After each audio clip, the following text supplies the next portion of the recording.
السلام عليكم ورحمة الله وبركاته. أهلا ومرحبا بكم مجددا في سلسلة جديدة من قواعد الإملاء. سوف نتحدث اليوم بإذن الله تعالى عن درس من أهم الدروس في الإملاء، وهو الكلمات التي بها حروف تكتب ولا تنطق. جميعنا أو الأكثرية منا كثيرا عندما يكتب يضيع تلك الكلمات أو تلك الحروف. الكلمة إذا لم تكتب كاملة ضاع معناها.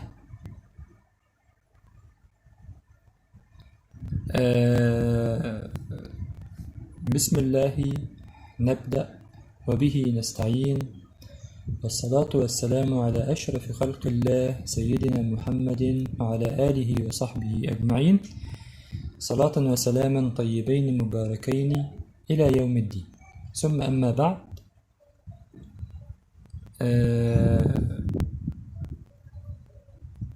نتحدث بفضل الله تعالى في هذه المحاضرة عن جزء واحد من تلك الكلمات، ونترك الأجزاء الأخرى إلى محاضرات قادمة بإذن الله تعالى. نتحدث في هذه المحاضرة خصيصا عن ألف الوصل. ألف الوصل، ألف الوصل سمي بالوصل لأنه يصل ما قبله بما بعده ويختفي نطقا. أما إذا وضع في بداية الكلام أو وضعت الكلمة المبدوءة بألف الوصل في بداية الكلام، فينطق ألف الوصل همزة مكسورة، إلا في بعض الأحيان فينطق مضموما، وهكذا.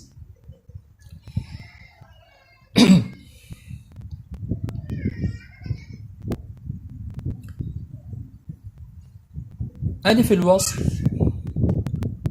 هو ألف في بداية الكلمة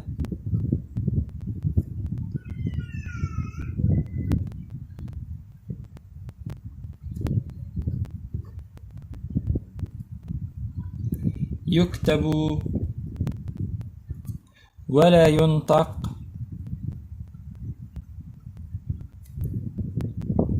إذا جاء قبله كلمة. يبقى احنا هنا لو جاء قبل الكلمة التي بها ألف الوصل هذا كلمة أخرى ينطق ألف الوصل، لا ينطق ألف الوصل. طب وما الدليل على وجوده؟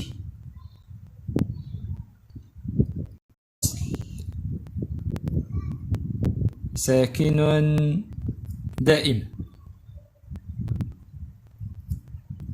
بمعنى أن ما بعد ألف الوصل يكون ساكنا لا يتحرك،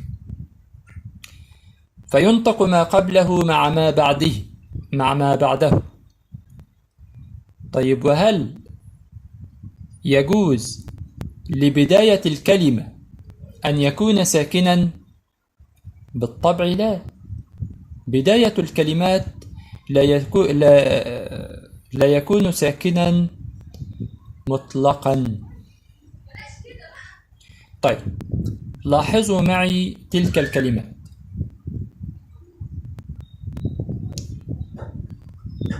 اعملوا،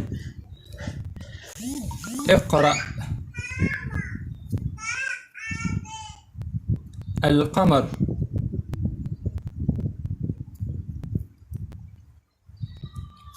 يقول الله عز وجل: وقل اعملوا وقل اعملوا.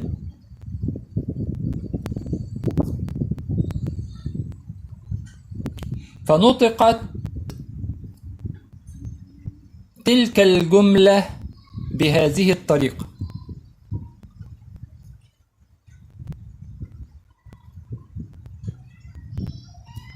وقل اعملوا، وكأنما قيلتا سويا، كأنهما كلمة واحدة.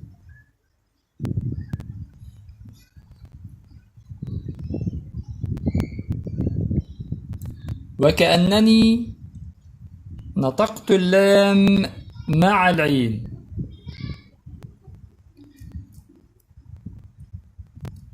ولكن في الأصل أن نقول كلمة واعملوا كلمة أخرى. كيف أستطيع تحديدا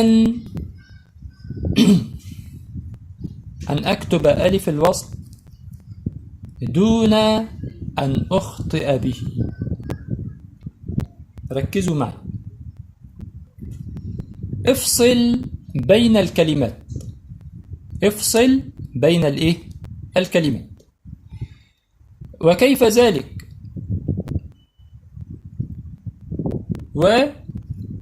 ومنفردة، قل منفردة، اعملوا منفردة.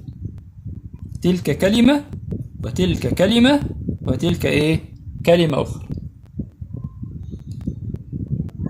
أما إذا كتبت الجملة أو هذه الجملة بتلك الطريقة فسيكون خطأ إملائيا دون وضع ألف الوصل. فبدون وضعه تكون الكلمة ضائعة في المعنى. فإذا كتبت اعملوا، ولاحظ أن العين ساكنة فلا تنطق في بداية الكلمة، لأن الحرف الساكن لا بد معه من حرف قبله ليحركه وينطق من خلاله.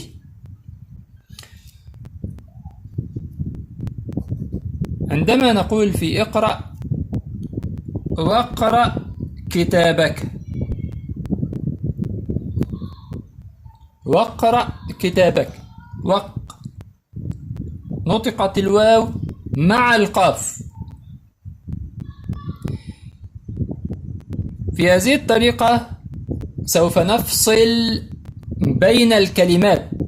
انطق الواو منفردة وانطق اقرأ منفردة، فستجد ألف الوصل قرئ معك، فستجد ألف الوصل قد قرئ معك، لن تخطئ فيه مطلقا بعد ذلك.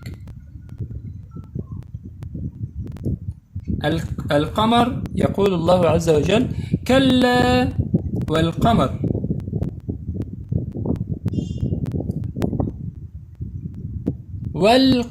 والقمر افصل الكلمات فستجد أن الواو منفردة القمر ستجدها تنطق بهذه الطريقة، القمر، فستجد أن الألف الوصل ينطق وكأنه همزة. طيب، ما الفرق بين الألف اللي هو في بداية الكلمة؟ يبقى الألف في بداية الكلمة، الألف المهموز في بداية الكلمة يسمى همزة قطع. أما الألف في بداية الكلمة بدون همزة فيطلق عليه ألفا، فيطلق عليه ألف.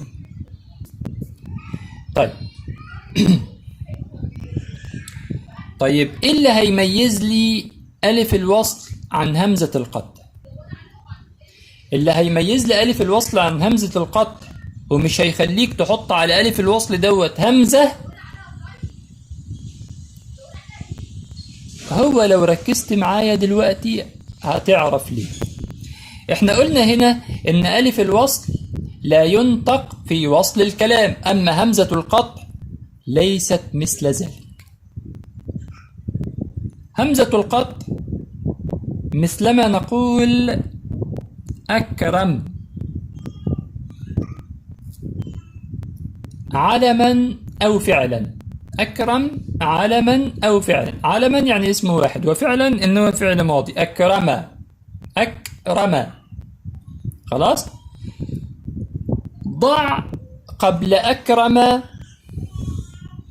أي كلمة،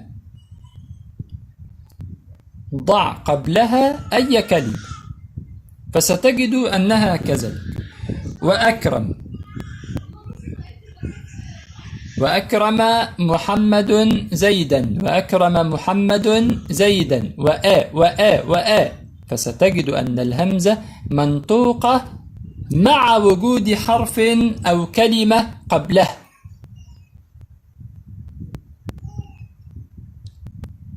لاحظ معي، اقرأ أو اكتب، ولاحظ أن الهمزة أو الألف في بداية الكلمة ليس عليه همزات. لماذا؟ لأنه ألف وصل. وما الذي دلني على أنه وصل وليس قطع مثلما في السابق في كلمة أكرم؟ ضع قبله واوا أو أي كلمة، خلاص، فستجد أن الكلمة تنطق بهذا الشكل: وقرأ وقرأ. لم تنطق الألف على عكس همزة القطع، فالألف منطوقة ومكتوبة مثل كل الحروف. أما ألف الوصل لا تنطق ولكن تكتب. خلاص. وبذلك نكون قد انتهينا من تلك المحاضرة التي تحدثنا فيها عن ألف الوصل، وأنه حرف يكتب ولا ينطق. يكتب ولا ينطق. إذا جاء قبله أي كلمة، إذا جاء قبله أي كلمة، أي كلمة سوف تضعه قبل ألف الوصل، ستجد أن ألف الوصل وصلت بين نهايتها وما بعد ألف الوصل. يعني هنا وقل اعملوا، أدي الكلمة اللي قبل اللي قبل ألف الوصل، اللي هي قل، آخرها اللام، صح؟ مكسورة. تجد أن اللام مكسورة لالتقاء ساكنين. خلاص. فتجد النطق هكذا، أن ألف الوصل وصلت بين ما قبلها أو نهاية الكلمة التي قبلها اللي هو حرف اللام، وما بعد وما بعدها اللي هي الألف الوصل، ما بعدها اللي هو العين اللي هو الساكن. فنطقت اللام المكسورة مع العين الساكنة، فنطقت هكذا: لع. أين ألف الوصل في النطق؟ لم ينطق. كيف نحضره؟ افصل بين الكلمات، ستجد أنه ينطق وحده. الكلمة منفردة ينطق ألف الوصل فيه. خلاص. لأننا قلنا هنا إن ألف الوصل هنا ما بيتنطقش لو جت كلمة قبله. طب لو شلنا الكلمة اللي قبله إيه اللي يحصل؟ ينطق ألف الوصل. خلاص. تدريب بإذن الله تعالى أو التطبيق على المحاضرة: اكتبوا معي إملاء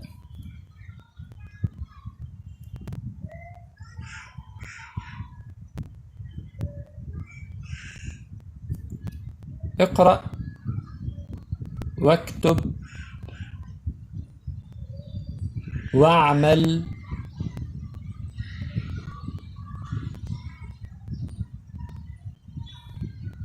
اقرأ واكتب واعمل وفي النهاية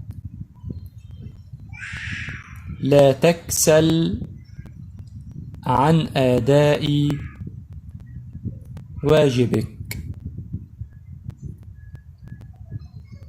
اقرأ واكتب واعمل وفي النهاية لا تكسل عن أداء واجبك. اكتبوا تلك الكلمات التي أمليتها عليكم في أي ورقة وأرسلوها لي على الجروب الخاص بالقناة.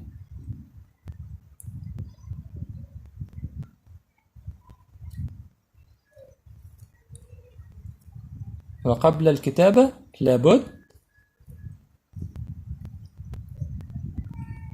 أن تنتبه لوجود ألف الوصل، ذلك ما كان من تقدير وتوفيق فمن الله تعالى، وما كان من سهو أو نسيان فمني ومن الشيطان الرجيم. والسلام عليكم ورحمة الله وبركاته.